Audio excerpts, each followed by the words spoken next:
You ask Tiger to calculate. This deals with linear inequalities with one unknown.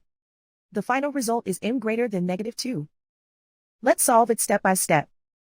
Group all constants on the right side of the inequality. Subtract 3 from both sides.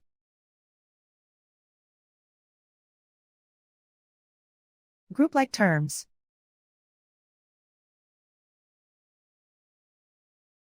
Simplify the arithmetic.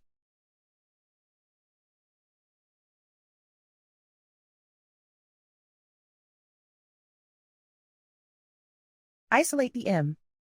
Divide both sides by 4.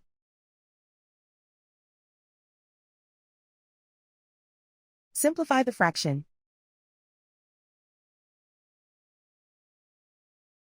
Find the greatest common factor of the numerator and denominator.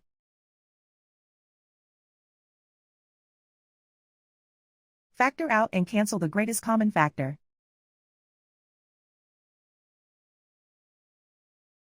Plot the solution on a coordinate grid.